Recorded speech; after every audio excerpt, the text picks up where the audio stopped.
Hello, everybody. Welcome to Popcorn Planet. I am Andy Signor, and it's time to start speculating about The Matrix. Matrix 4 is officially happening, and I'm interested. And I want to make this movie one of those things that I keep repeating on because I want to get invested and sort of start speculating with you guys and figure out, well, what can they do? How do we get excited? Let's go revisit the old films and try and get more excited. That's my plan. So to start all that out, I want to start with the new casting announcements that dropped. And then at the end of this video, I'm going to talk about a couple of things that I really hope they do in part 4 to get things going. And I want to hear your thoughts down in the comments below because I'll incorporate them in future videos. So let's get first to the casting announcements. First up, there was always talk of Michael B. Jordan coming on as young Morpheus. That was the rumor. And now apparently he's not in the movie. Instead, they got Aquaman's Black Manta. Yahya Abdul-Mateen is going to be in the film in a big role, apparently. And he's one of the lead roles, and the rumor is that he's a young Morpheus, and there's speculation that the young Morpheus is going to go up against some cash version of Keanu Reeves, is the speculation, things I've heard.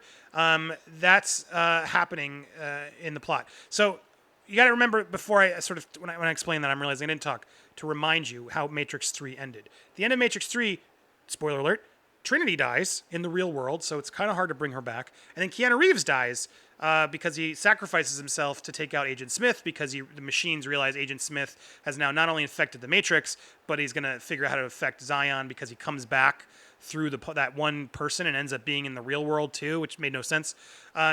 Again, that's where the plot just got too complicated, and I'm going to get into that. But that was the ending of Keanu Reeves dies. Carrie-Anne Moss died. Now, it's a sci-fi movie. It doesn't mean you can't figure out. And a lot of people are saying, well, there were multiple versions of Neo. He wasn't the only one. There were 6 or 7 incarnations of Neo. And then there's that part in The Architect where he sees all those screens. Some people are like, well, those are the other versions of Neo. And then other people will, no, those are what could have been said. There's only 6 versions. So there's so much lore behind The Matrix that I do have to do a deeper dive. I just didn't have time today. I'm going to get into it, and that's why I want to make this an ongoing story.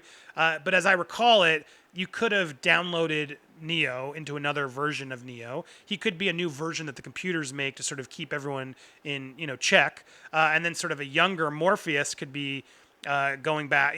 We could play with time a little bit too, and ideas of, well, there's a new version of Morpheus that's going to redo this the right way and realizes, Neo wasn't the one. That was a trick, and we need to go find the next one, is probably a sort of an idea you can do to start over, incorporate some of the characters we know, but we're sort of in a new generation of the software that's sort of living the history we thought we knew in the Matrix, but now it's, the next incarnation. Because technology's changed so much that it sort of makes sense. Everyone's got updates. You got to update the Matrix. You got to update what's happening. You got to keep things going as the future progresses. And generations later, they realize, crap, this update's not working. The Neo thing we've built isn't fulfilling them. Who's the next one? How do we solve that? There's always going to be resurgence, etc. That's where I think it's going to go, and that's based off speculation and my own sort of ideas. I think that's where the guess is. So the rumor is he's coming back as young Morpheus, sort of as a different version of Morpheus to sort of come back and take over things. And that this is going to be a franchise is the other things I'm hearing. That they want to do more than one movie with this. Absolutely. I think that's expected, but I've heard from sources that this is a franchise start, not just a sequel. And so that would all make sense. Next up is Neil Patrick Harris, which is just an odd combination, but he's joining. We don't know why, but I think that's cool. Somebody different. I like him a lot. I liked him in Harold and Kumar. I liked him as Doogie Howser. I didn't ever watch How I Met Your Mother, but I've seen clips and he seems funny. And he's a magician. So good pulling this out of your hat, Neil, because I think this is a cool opportunity for him to be in a big budget temple. So I'm excited to see what that's going to mean. They're also bringing back Jada Pinkett Smith as Niobe. She was the pilot in Zion.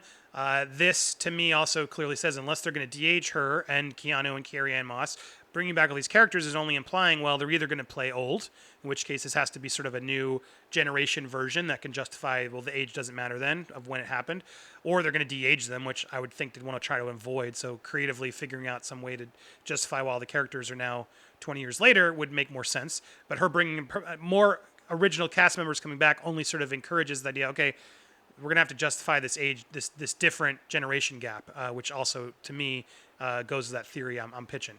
And then finally, they finally announced Jessica Henwick is in very, very, very finalized talks. She's from Iron Fist, the Defender. She played Colleen Wing.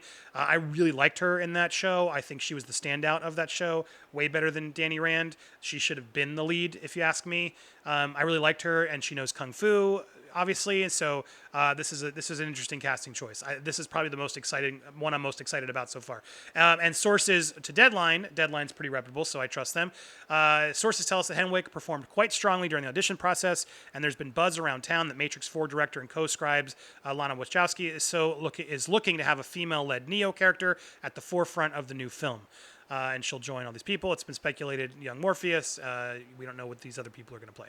But that's, again, all sort of comes into line of where I think Matrix 4 is going to go. So I think it's that sort of generational reboot of the system. Maybe it's Matrix Rebooted. Maybe that's the title. Or we already did Reloaded, so I don't know. Rebooted is probably the better move, actually, weirdly enough, because the system needs to be rebooted or re-updated. That's a terrible title. But I do think the software inside the Matrix is clearly going to have to be updated. And there's going to be sort of a Neo as a bad guy. That's my prediction. Neo as sort of, not necessarily a bad guy, but just sort of the automated thing that he's become and no longer the hero that people think he is. And I think that could be an interesting twist to sort of see him go good. Twist is he's actually not good, and then we have to sort of fight him and defeat that. Could be a cool plot line to sort of reverse the roles, give us something different, allow us to be back in the Matrix with some new people who get to do cool sequences and keep the film in the Matrix. So what do I want to see? I want to see the film in the Matrix. I want to see Matrix 4 go back to its roots, give us inside the Matrix, and use the state-of-the-art technology that we have now to really make it wow and awesome. Because the sequences in Part 2 were great. The car chase, the fight, they just needed to be rendered longer. Now we could do that. Wachowski is an amazing visual action director. Speed Racer, fantastic. I'm telling you, go rewatch it. So to have the visuals coming from the Wachowski brain, the one thing they need is they got to get Chad Stahelski come back to be the action director. That's the announcement I'm waiting for. He has gone on record saying if they asked him to come back, he would do it. And I think they'd be wise to do it. He is just crushing it with John Wick. And for him to come back, get a big payday to help lead the action sequences in Matrix 4 would only help the movie. And I can't imagine why he wouldn't want to go back to his roots to help the Matrix team to really deliver something amazing, maybe train someone else during it so they can take over for 5, 6, whatever they're going to do. But that's what I want to see. So for me, that's what I want. I want the movie to bring back Chad Stahelski. I want the action. I want the idea to be so, to be wow, cool, big idea, but then stop losing your head up your butt with the philosophy and all the crazy like variants of the architect and the generational programming, blah, blah, blah, blah. I believe it all makes sense. I know they're defenders of the sequels. I get it. I'm not knocking you. You like it. But I just think for the next incarnation, you need to dumb it down a bit. It got a little too intense. It was too intense. I'm not saying don't be so smart. Of course, be smart. But God, guys, Revolutions especially, and it's just so heavy-handed and so much explanation. Blah, blah, blah, blah, blah, blah, blah, blah, blah, blah. Computer programs, talking computer programs. It just wasn't engaging.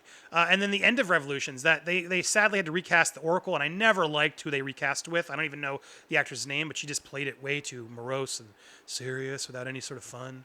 And that end scene with her and the architect and the bad kid actor, and then the helper, they're all standing there looking at the sunset. Like, it was just so uneventful when it should have been like, wow, that was what we were building to. It just was mediocre. It just didn't. It ended poorly. Yes, it made sense. Yes, I think philosophical stuff was going down there, and computer terms and things that were clever and smart. And I believe they actually had a plan laid out.